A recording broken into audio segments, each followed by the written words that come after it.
Bonjour, bienvenue sur cette nouvelle vidéo. Nous sommes aujourd'hui accompagnés d'une invitée de marque, Kali, et voilà, je voulais faire l'équivalent du podcast Ni vu ni connu de psychopersonnalité à propos des INTJ et des INFJ. Et donc, je vais copier un peu l'idée ici, et donc c'est pour ça que j'ai invité Kali. Bonjour. Bonjour. Donc voilà, on va commencer, même si je suis un peu inquiet par rapport au niveau de ce qui se passe ici. Il y a quand même de l'enregistrement. Alors, pour s'aider, je n'ai pas du tout pris une feuille avec plein de questions pour qu'on puisse y répondre. Alors, première question, l'amour. Comme tu le sais, j'ai fait une vidéo où où j'explique que pour moi, il n'y a pas de disjonction. Et en fait, l'idée ne venait même pas de moi. L'idée venait d'une autre youtubeuse qui expliquait que pour les INTJ, il n'y a pas de disjonction entre amour et logique. Qu'est-ce que tu en penses? Peux-tu préciser la question, s'il te plaît? Parce que là, ce que j'ai noté comme question, c'est peut-on considérer amour et raison comme les mêmes mots? Parce que évidemment que non, c'est pas les mêmes mots, mais pourquoi nous on les considère comme les mêmes mots? J'ai envie de dire, moi en tout cas, je les considère comme les mêmes mots. Euh, est-ce que c'est déconnant en tout cas de les considérer comme les mêmes mots? Je pense avant tout qu'il existe des amours raisonnables et des amours déraisonnables. C'est-à-dire? Euh, pour moi, la définition d'un amour déraisonnable, ce serait le fait, par exemple, je prends n'importe quel exemple, le fait d'accepter une relation romantique, une relation amoureuse, avec un partenaire incompatible, qui aurait des valeurs totalement aux opposés, qui aurait des aspirations de vie totalement aux opposés, qui aurait comment dire, ce serait comme un amour entre un vampire qui ne supporte pas le soleil et une autre créature surnaturelle qui, elle, ne supporterait pas la nuit. D'accord, dit comme ça, c'est plus clair. Parce que moi, j'allais te poser la question. Est-ce qu'au final, c'est si déraisonnable que ça d'être incompatible? À quel moment on est déraisonnable? Et c'est vrai qu'effectivement, moi, je voyais plutôt la chose dans le sens où le meilleur moyen de faire honneur à ses sentiments, c'est de faire en sorte que la vie de la personne que l'on aime soit la meilleure possible. Et donc, s'il faut renoncer à ses sentiments pour le faire, eh bien, c'est un sacrifice, c'est un acte d'amour au final, où on renonce à ses sentiments pour le bien d'autrui. Alors, on ne renonce pas à ses sentiments, on renonce à l'expression de ses sentiments. Voilà. J'avais une autre manière aussi de le dire, c'est quelqu'un qui fait preuve de déraison fait preuve de désamour, et quelqu'un qui fait preuve de désamour fait preuve de déraison. D'où le fait que pour moi les deux sont extrêmement liés, et que les cas où le choix raisonnable, le choix de l'amour sont vraiment disjoints sont rares et j'ai envie de dire hollywoodiens. Alors, moi de mon côté, c'est assez difficile de répondre à cette question puisque je ne me la pose pas. Je ne me pose pas la question de est-ce que l'amour et la raison sont les mêmes mots, oui ou non? Pourquoi? Parce que beaucoup de gens, au contraire, vont avoir tendance à disjoindre ces deux notions. Je réfléchis. Réfléchis, prends ton temps. Mais ça ne m'était jamais venu à l'esprit de me poser la question de ce qu'est un amour raisonnable et de ce qu'est un amour déraisonnable. Parce que pour toi, un amour est toujours raisonnable? Pas forcément. Mais encore. Lorsque je t'en ai parlé la première fois, je t'avais, enfin même d'ailleurs, lorsque j'en ai parlé sur cette chaîne, j'ai dit, j'ai cité la phrase de Pascal, qui d'ailleurs ne s'adressait pas exactement à l'amour tel qu'on s'imagine, c'est plutôt l'amour de Dieu, mais la phrase de Pascal qui dit que le cœur a ses raisons, que la raison ignore. Et donc, quand la première fois que tu l'as entendu cette phrase-là, j'imagine que ça doit être au lycée ou à l'université, quelle a été ta réaction intellectuelle? Je dirais qu'à l'époque, je trouvais ça plutôt sensé. Ah. Mais entre mon moi d'adolescent et mon moi d'adulte, il y a eu une très grande progression dans mon rapport avec l'amour. Et qu'est-ce qui fait que à cette époque-là, ça te paraissait sensé, et qu'est-ce qui fait qu'aujourd'hui, ça ne te paraît plus sensé? L'étude de l'amour. Il y a quelque temps, j'ai étudié l'amour, les 8 formes d'amour qui existaient, la différence entre l'amour égoïste, entre l'amour altruiste, et étant donné qu'il existe plusieurs formes d'amour, dont par exemple l'amour pragmatique, pragma, je dirais que avant l'amour c'était juste un seul mot et une seule sorte de sentiment et une seule manière de le vivre, et aujourd'hui je sais qu'il existe plusieurs amours, plusieurs manières de l'exprimer. Je vois beaucoup plus les nuances qu'avant. D'accord, c'est plutôt clair. Est-ce que tu veux qu'on saute à la deuxième question? Enfin, j'ai envie de dire qu'il n'y a pas vraiment de deuxième question.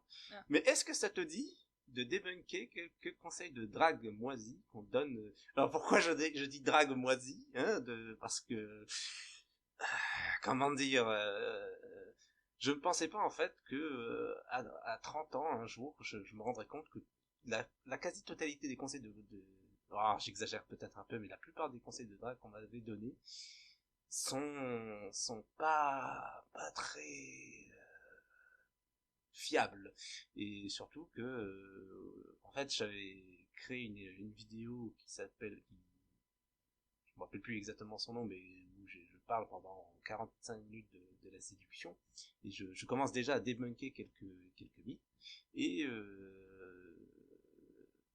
voilà, est-ce que ça peut t'intéresser comme exercice? Alors déjà, ce qui peut être intéressant, c'est qu'il y a des conseils de drague qui sont différents entre les hommes et les femmes. Donc les conseils que j'ai reçus ne sont pas les mêmes que toi. Tiens, par exemple? Alors les conseils moisis en drague qu'on donne pour les femmes, ça va être comment dire, de se rendre volontairement non débrouillarde afin de permettre à l'homme de se sentir utile. Ah, carrément. Ah, bien sûr. Après, j'en ai pas trop là tout de suite maintenant en tête, parce que c'est vrai que j'ai pas été très très embêtée sur les conseils de drague. On t'a quand même dit de bien choisir tes prétendants. Oui, ça c'est vrai. C'est vrai que dès adolescente, mes choix de partenaires, au-delà de surprendre mes proches et mes amis, provoquaient généralement une certaine aversion, puisque ce n'était pas des choix conformes à ce qui était attendu.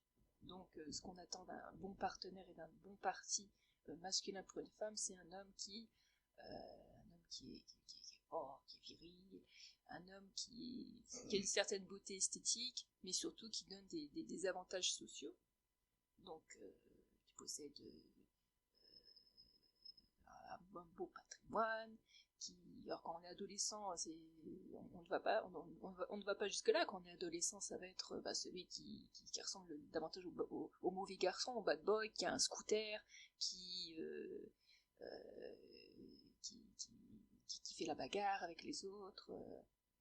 Et comme moi, j'avais des choix qui étaient un petit peu surprenants, dans le sens où j'étais plutôt tournée vers les garçons timides, on comprenait pas. Et pourquoi je parle de ça?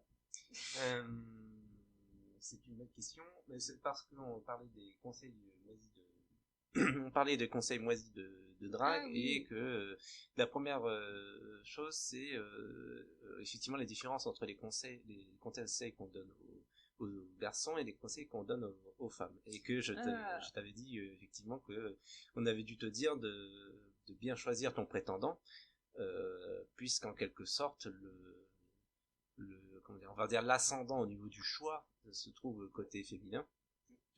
Oui. Et du coup, c'est entre guillemets, hein, c'est à vous de filtrer pour choisir le futur de l'espèce humaine, en gros. Oui, avec tous les conseils de Moisy, où il faut se laisser désirer, il ne faut pas s'offrir trop tôt, il y a des règles nulles, des règles pour les rendez-vous amoureux, il faut attendre le troisième rendez-vous amoureux pour avoir un rapprochement intime sexuel. La séduction féminine est extrêmement passive.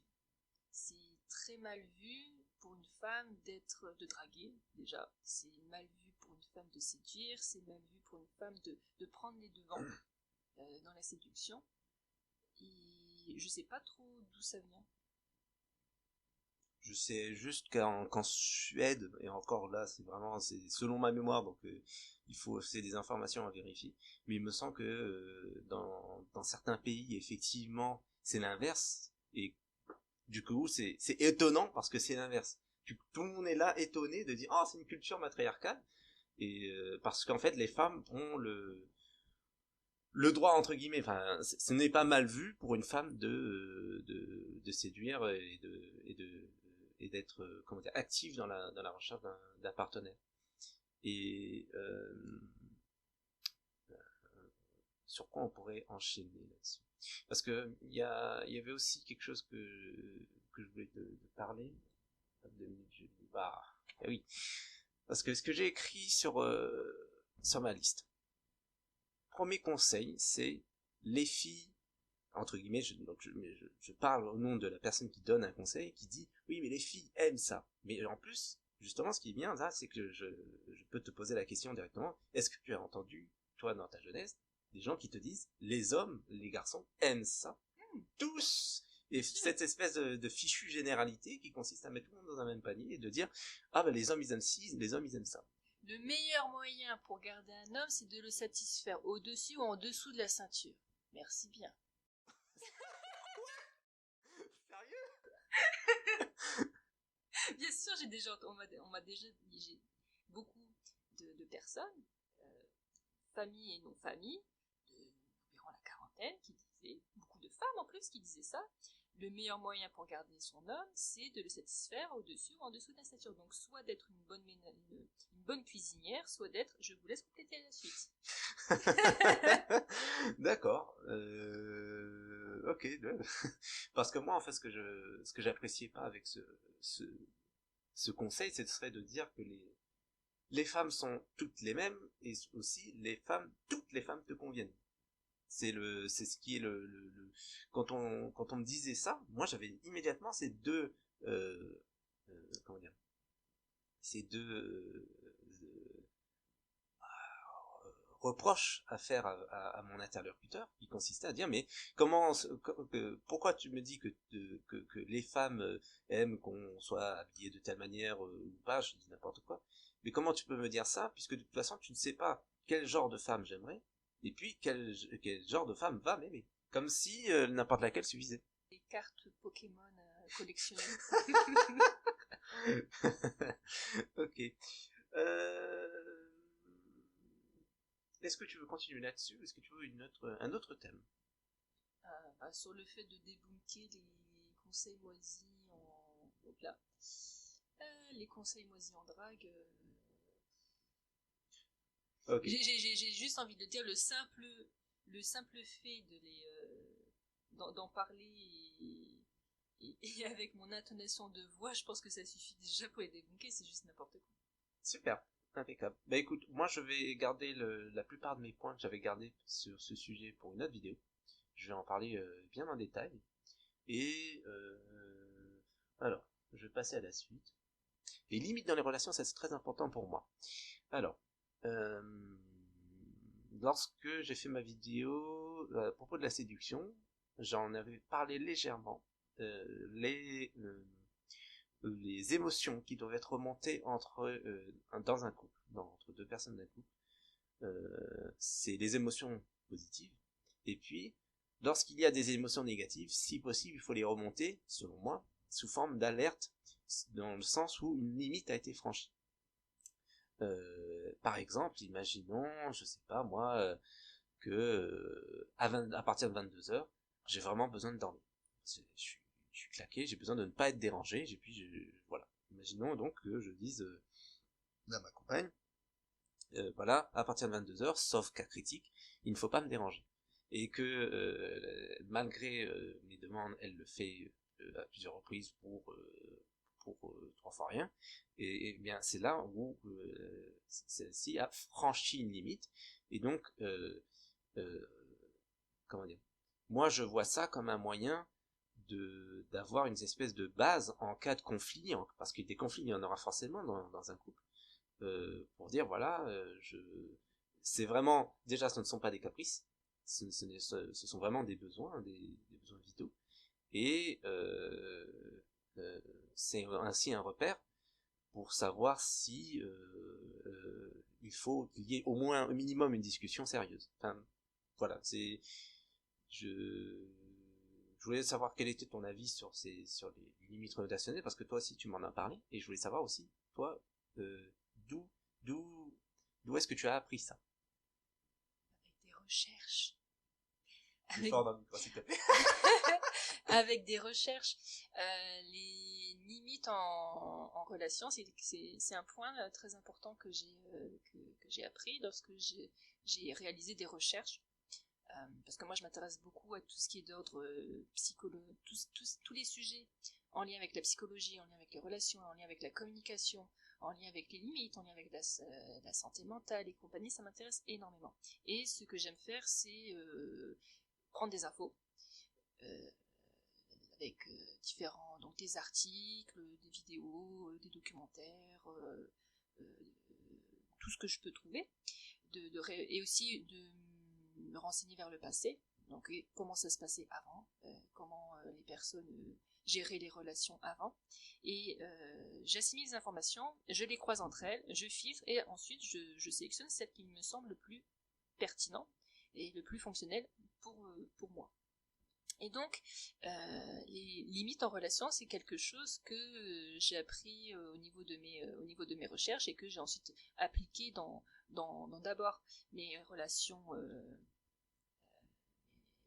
mes relations privées, et en voyant que c'était très fonctionnel pour les relations privées et les relations romantiques, les relations amoureuses, et bien pourquoi ne pas appliquer le principe des limites dans n'importe quelle forme de relation, donc avec ses proches, avec ses amis, peu importe. Et la question initiale, c'était quoi déjà? Où est-ce que tu as appris ça? Comment tu as appris ça? Ben voilà, je viens de le dire, avec des recherches. Et parce que ce que j'aime faire, c'est rechercher, prendre des informations, prendre le temps de réfléchir sur les informations, et une fois qu'une idée, qu'une information me semble bien, utile, bonne, je la mets en pratique. Et je la mets en pratique notamment dans tout l'aspect relationnel. Et ce qui est intéressant avec les limites, c'est que avant même d'entrer en relation avec quelqu'un, on peut fixer des limites avec soi-même. C'est ce qu'on appelle l'amour, l'estime et le respect de soi. Donc les limites avec soi-même, c'est comme, pour prendre l'exemple de Bruno, je veux me coucher à 22h tous les soirs, et bien on n'a pas besoin de quelqu'un pour obéir, pour respecter sa propre limite. Et une fois qu'on est capable de respecter sa propre limite, eh bien c'est beaucoup plus facile de la faire respecter aux autres. Ah, j'avais pas vu ça sous cet angle-là, effectivement. J'ai envie de te poser une question qui va forcément t'agacer. Que penses-tu des gens qui disent que les relations, ça se fait au feeling? Et absolument, tous ces trucs-là, se renseigner, avoir des relations cadrées, des limites, tout ça, c'est un peu lourdingue. Qu'est-ce que tu en penses? Ils pensent ce qu'ils veulent. Pour ma clairement, pour ma part, je fonctionne comme ça. Ça me rassure de fonctionner comme ça, et je vais continuer à fonctionner comme ça. Et comme je suis sûre de ma méthode, comme elle me convient, comme elle est fonctionnelle, et bien s'il y a des personnes pour qui ça pose problème, et bien je sais très bien que ce ne sont pas de bonnes personnes pour moi, et ça fait le tri à ma place. Pourquoi je pose cette question? Parce qu'effectivement, très souvent, on voit les relations, que ce soit amicales ou passionnelles, comme étant, comment dire, avec une certaine frivolité, et où il faut éviter de rajouter une espèce de lourdeur dessus, et que quand on rajoute de la lourdeur, ça fait un peu administratif, ça fait un peu entreprise, ça fait un peu presque entretien d'embauche, ou j'ai déjà entendu le terme de tribunal, c'est-à-dire que voilà, je me pose c'est pas que je me pose la question, c'est que je constate depuis que moi je t'ai rencontré que en finale c'est ce que je pensais depuis des années, en fait, s'avérait être vrai, à savoir que il est possible de mettre de l'ordre, du cadre, de la raison, de la structure dans ce que tout le monde fait en mode YOLO. C'est surtout que les gens veulent mystifier l'amour. Voilà. C'est beau, voilà, il y a des sentiments, on sait pas d'où ça vient. C'est contradictoire. Hein. Comment ça? Je vois pas le fait de mystifier, on pourrait en parler tout à l'heure quand on parlera de la spiritualité, le fait de mystifier peut très bien se faire de manière raisonnable, de manière même presque à la limite scientifico-compatible, cadre compatible, enfin je ne sais pas si tu vois ce que je veux dire. Moi j'ai plutôt l'impression que, au contraire, il y a une croyance qui est que le seul moyen de rendre les relations mystiques, mystérieuses, c'est de foutre le dawa, pardon, justement, mais c'est pas seulement cette histoire-là. C'est aussi que les gens, je pense que quand les gens disent c'est lourdingue, ils sont sincères. C'est-à-dire que vraiment pour eux c'est lourd, c'est dur, ils ont l'impression d'être au travail. Là où il me semble que tu disais que les XN, XJ, donc les ENFJ, ENTJ, INTJ, INFJ, sont plus à l'aise avec le fait d'apporter cette structure dans les relations, parce que pour eux c'est plus naturel chez eux, ça doit être le NI en gros qui parle en première ou en deuxième position, donc déjà ça me donne raison, et moi j'aime bien avoir raison.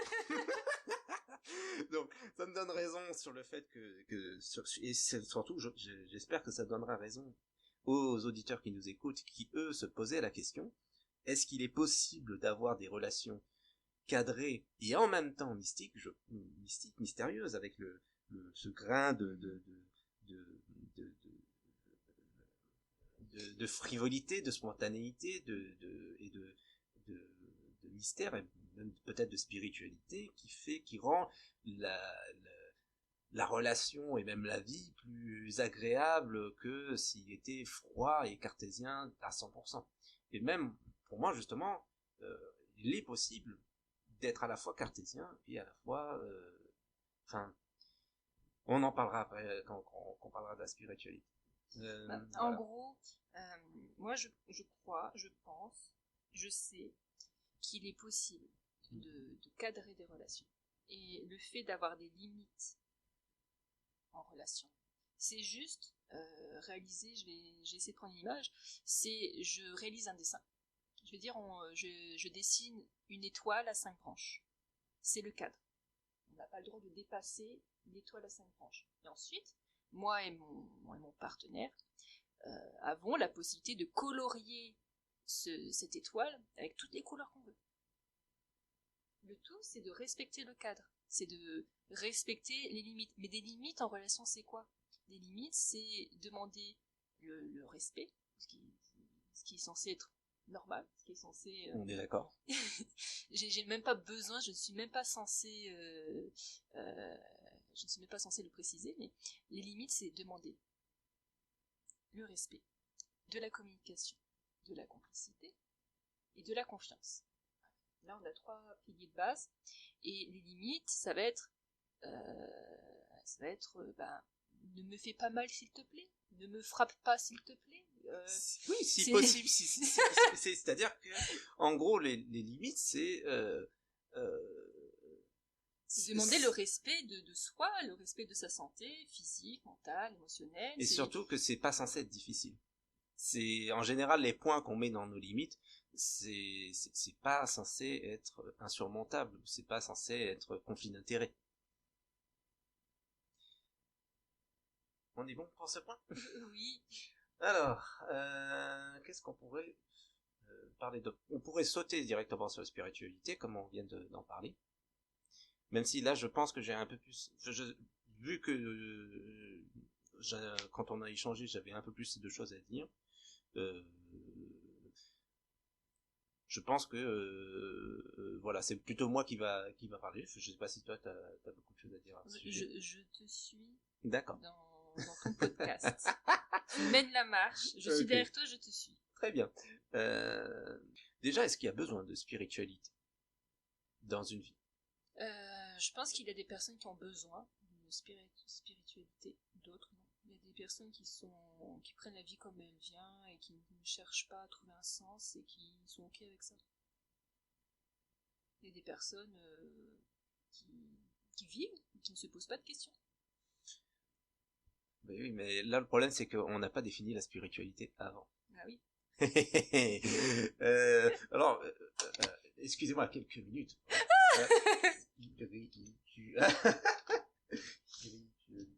Non, spiruline, mais non, je m'en fous de la spiruline.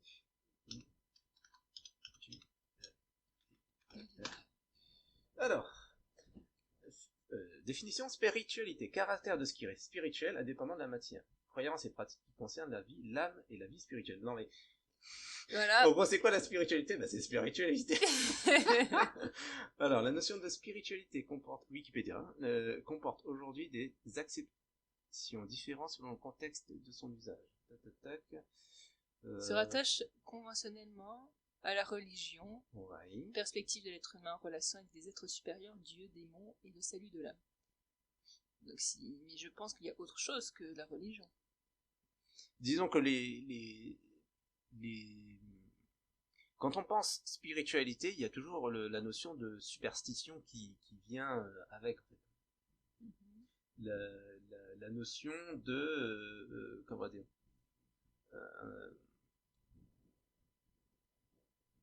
je réfléchis. Moi je cherche la définition sur internet.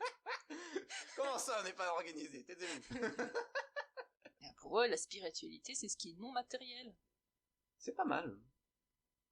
Spiritualité de l'âme. C'est les symboles. Manière symbolique, idéaliste, représenter des choses, oui. Mysticisme, caractère religieux. Moi je pense, si on s'en tient à ce qui origine n'est pas matérielle, moi je pense effectivement qu'il y a des personnes qui vivent très bien sans la spiritualité, qui sont là, qui se réveillent le matin, qui mangent une tartine de brioche avec du chocolat sans se poser des questions sur la vie. Pourquoi est-ce que je mets... Est-ce que ces gens-là ne se posent aucune question ou est-ce qu'ils pensent avoir immédiatement toutes les réponses? C'est même pas que c'est pas qu'ils pensent qu'ils ont toutes les réponses, c'est que ça ne leur vient même pas à l'idée de se poser des questions sur l'origine de la vie. On est là, bon bah très bien, on est venu sur Terre, bah YOLO, j'ai kiffé ma life. Pourquoi se poser des questions? Et si on a ceux qui ont pourquoi se poser des questions sur l'essence des choses? Alors, attends.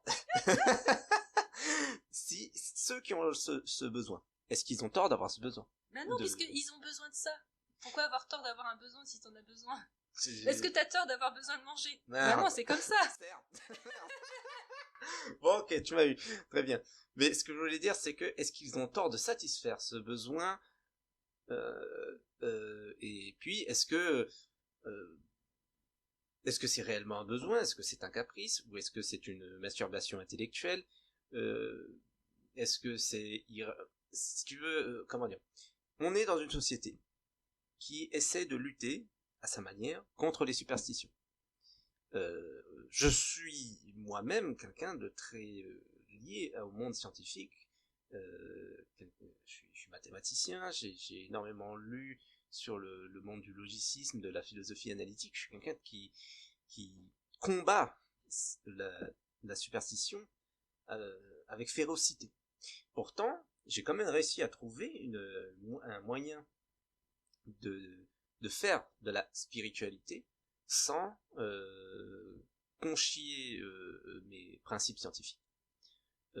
Ça consiste à dire, mes connaissances scientifiques s'arrêtent s'arrêtent à tel endroit, eh bien, je peux imaginer des choses, toutes sortes de choses, au-delà de ce que connaît par exemple, on va prendre par exemple le Big Bang. Le Big Bang, on sait que la Terre est, l'univers est né il y a 15 milliards d'années, non 5 milliards d'années, 5 milliards d'années, je sais plus. Bref, il y a eu le Big Bang, et ensuite il y a eu tous les processus de cause à effet qui ont fait que aujourd'hui on est là. Une question qu'on peut se poser quand on ignore ce qui précède le Big Bang, c'est que peut-être que cette impulsion qui a créé cette explosion, c'est Dieu, ou que c'est la définition de Dieu, par exemple, et que à partir du moment où cette hypothèse assume qu'elle ne sait pas forcément ce qui s'est passé, et qu'en même temps elle, elle assume aussi le fait qu'elle est dans l'imaginaire, qu'elle peut se tromper, et qu'elle assume qu'elle est là surtout pour répondre à un besoin, pour moi on ne fait rien de mal. J'ai peut-être été pas très clair dans ma façon de m'exprimer. Alors, de mon côté, à partir du moment où la personne ne se fait pas du mal, ne fait pas du mal aux autres, ne fait pas du mal à son environnement, ça peut faire ce qu'elle veut. On est d'accord. Donc, si la personne, ça lui fait plaisir, peu importe, si la personne, ça lui fait du bien d'imaginer que la vie avant le Big Bang, c'était X ou Y, moi, ça me va. Ouais, je suis d'accord. Mais du coup, est-ce que ça veut dire qu'au contraire, la société, lorsqu'elle tend à hyper rationaliser tout, se trompe? Je vais donner un autre exemple, un peu plus dans le sens inverse. Euh, Est-ce que tu connais Astronomique? Non. En gros, c'est un YouTuber qui a prouvé par A plus B que certains crop circles étaient faux, puisqu'il en a lui-même dessiné en étant caché la nuit. Et ensuite, il y a eu des charlatans qui sont... Alors, je ne sais même pas ce qu'est un crop un crop circle, c'est un dessin dans les champs de blé. Et, ah oui, c'est bon. et donc voilà, lorsqu'on les regarde, on a l'impression qu'ils ont été dessinés par une entité intelligente, venant d'une sorte de monde parallèle ou fait par les aliens. Et donc, moi, lorsque Astronogeek a dessiné ce crop circle dans les champs lui-même, il ne l'a pas dit.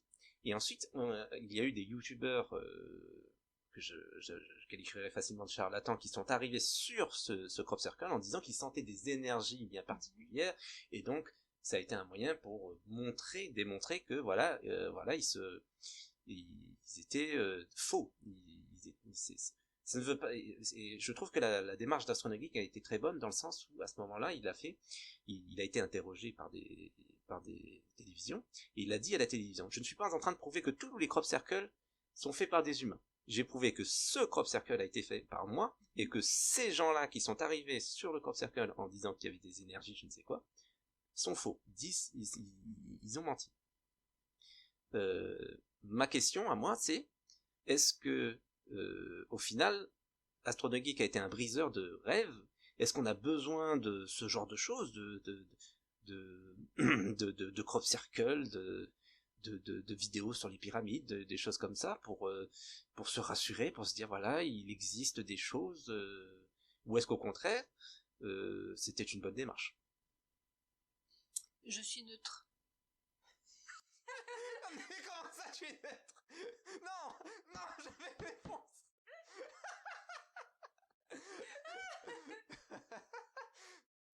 Tout ça pour ça.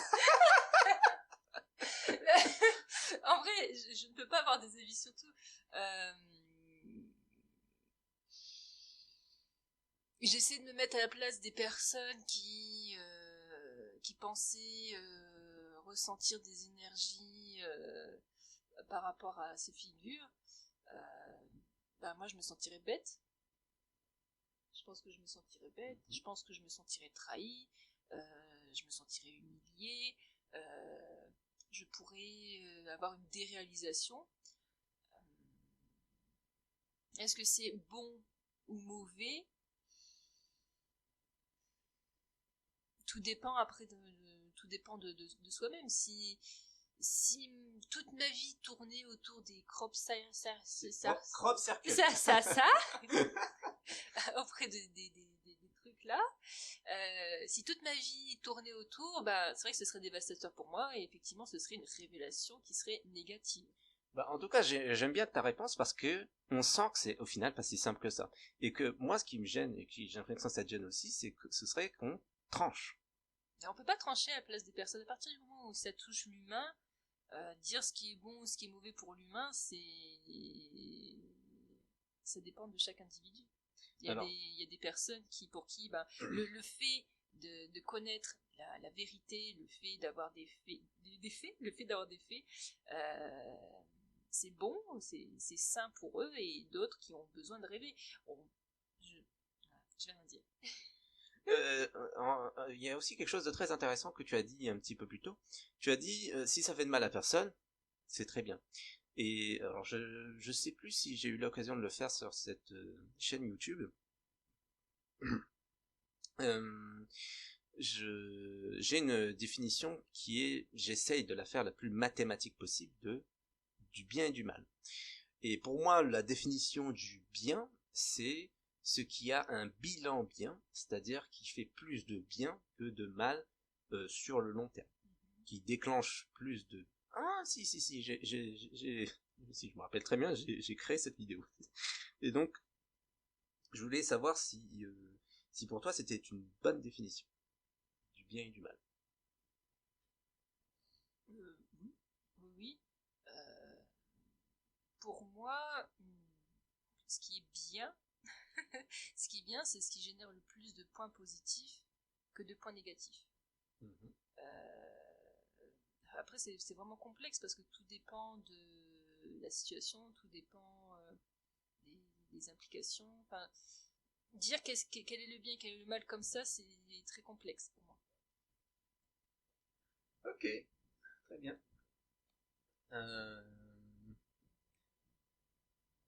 La notion de golden pair, est-ce que ça peut t'intéresser de parler de ça? La golden pair, oui. Par rapport au MBTI, c'est ça? Oui, bien sûr. Tout le monde peut être la golden pair de tout le monde. J'en sais trop rien parce que si on prend la golden pair façon MBTI, c'est les ENXP qui sont censés être la golden pair des INXJ, et pour ma part, je n'en suis pas très fan. Moi de mon côté, je remarque que je m'entends mieux avec les INTX. Qu'est-ce que je veux dire? Ce que je veux dire par là, c'est que c'est pas parce qu'on va rencontrer une personnalité qui est censée représenter la golden pair que ça va forcément bien matcher. Une fois, je vais rencontrer un ENTP qui avait des valeurs mais complètement aux antipodes des miennes, et non, golden pair ou non, ça ne pouvait pas matcher. On dit souvent que, comme il s'appelle, Elon Musk est un INTJ. Alors je sais qu'il y a aussi des théories qui disent que Elon Musk est un ENTP. Je trouve qu'il est aux antipodes de mes valeurs.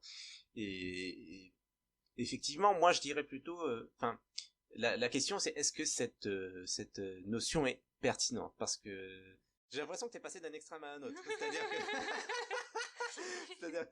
C'est-à-dire que tu m'as dit que tout le monde peut aller au golden pair de tout le monde. Alors c'est peut-être une façon, ou alors c'est une façon de dire que effectivement il faut pas, on parle plutôt de probabilité ou de facilitateur en fait, mais facilitateur ne veut pas dire garantie. Non, parce que ce qui va garantir entre guillemets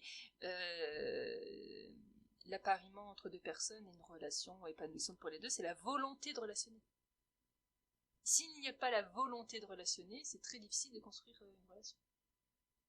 Même si ça paraît évident. Si c'est juste moi je dirais que la golden pair c'est juste un niveau de difficulté. Voilà, c'est un niveau de difficulté. Oh, c'est bien dit comme ça. C'est ça, je suis d'accord. C'est parce que moi, en fait, j'avais une vision plus probabiliste, c'est-à-dire que pour un INTJ, la probabilité de tomber sur quelqu'un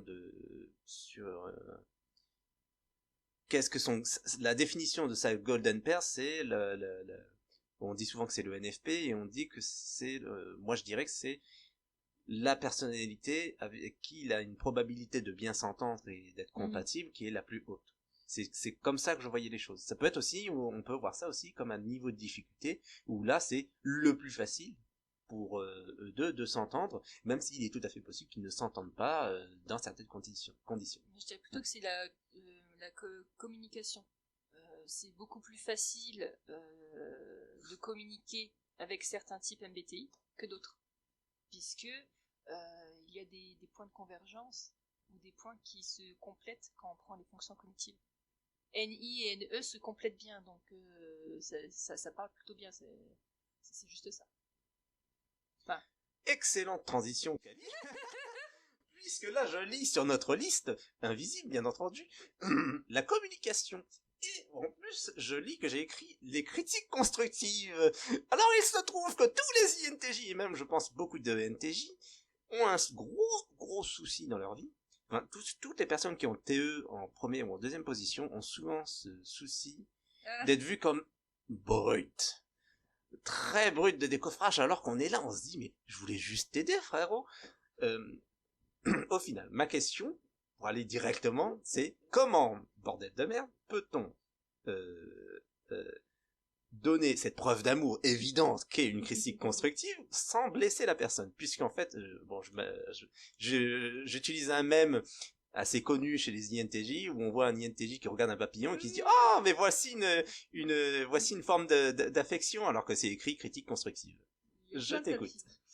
Mais tu sais déjà ce que je vais répondre par rapport à ça, je pense. Oui, mais les auditeurs veulent m'entendre. Alors, en ce qui concerne les critiques constructives comme preuve d'affection et preuve d'amour, il faut simplement donner et formuler des critiques constructives lorsque son interlocuteur a le désir et le souhait de les entendre. Donc, il suffit tout simplement de demander le consentement. Et je vais illustrer ceci, je vais illustrer ce que je dis avec une très belle image musicale. Ah oui. Imaginez que vous ayez Monsieur Guitare qui vient vous voir et qui est triste parce que Madame Trompette lui a dit que ses cordes étaient de travers. Donc, pour une personne manifestement avec un TE élevé, la première réaction, ça va être de lui trouver un moyen de redresser ses cordes.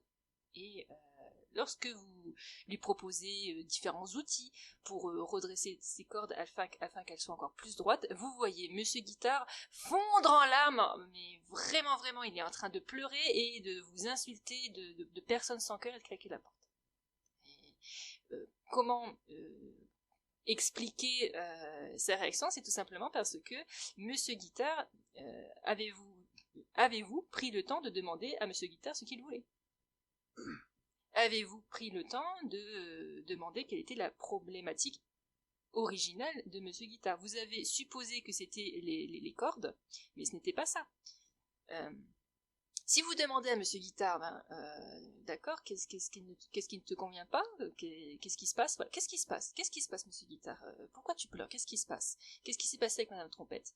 Et vous le laissez, voilà, il va s'exprimer, il va dire, voilà, Madame Trompette, elle a dit que mes cordes n'étaient pas droites, mais moi je les aime, mes cordes comme elles sont, moi je les aime comme ça et je me sens insultée.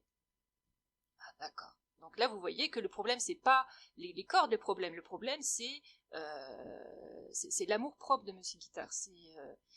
Monsieur Guitare aime ses cordes droites, et ce qu'il veut, c'est entendre, oui, effectivement, elles sont belles, tes cordes. J'aime tes cordes pas droites, tes cordes les courbes de tes cordes sont délicieuses. ce que je veux dire par là, c'est que les critiques constructives, effectivement, c'est une preuve pour certaines personnes, c'est une preuve d'affection, c'est une preuve d'amour, c'est une manière d'être utile. C'est je vois un problème, hop, résolution de problème, appui problème. Plus d'émotions négatives, sauf que des fois il n'y a pas, le problème est tout autre. Des fois il y a effectivement des problèmes émotionnels. Et le meilleur moyen pour réconforter ou pour rassurer ou pour aider une personne, c'est de lui demander son consentement, c'est de lui demander vraiment ce qu'elle veut, plutôt que de supposer à sa place ce dont elle a besoin. Est-ce que la personne a besoin d'une recherche solution ou est-ce que la personne a simplement besoin d'un réconfort émotionnel? Tu m'avais parlé aussi d'un disclaimer à faire avant. Un disclaimer. Dans le sens où tu indiques que à la personne que avant de faire une critique constructive, tu lui précises que ce n'est pas dans le but de l'attaquer, mais bien dans le but de l'aider. Mm-hmm. Oui, ça c'est possible. C'est possible de rassurer la personne en lui disant voilà, j'ai envie de t'aider, que puis-je faire? Et donc au final, moi je me posais la question quand j'étais plus jeune, comment on fait pour rassurer une personne? Et ben des fois, le meilleur moyen de rassurer une personne, c'est entre guillemets ne rien faire et écouter, et de laisser la personne parler pour qu'elle puisse s'exprimer et effectivement vérifier que la personne attend bien une critique constructive avant de lui donner une critique constructive. Ce qui fait d'ailleurs que au final ça résout, ça permet de répondre à une question qu'on s'est toujours posée, c'est est-ce que, enfin, comment c'est possible qu'une critique constructive puisse être mal vue alors que c'est censé être le bien absolu dans le sens cartésien, c'est-à-dire que on est dans une société. Enfin, quand je dis une société, c'est pas exactement ça, mais moi, en tout cas, j'ai vécu dans on va dire des études universitaires scientifiques où on m'expliquait que le bien, c'était d'accepter la critique, et c'était de vouloir critiquer au maximum, voilà, d'avoir son esprit critique en état d'alerte. Il y a des gens qui ne veulent pas de critique, c'est aussi simple que ça. Je vais prendre un autre exemple. Il y a une personne qui fait un dessin, qui dessine un cheval.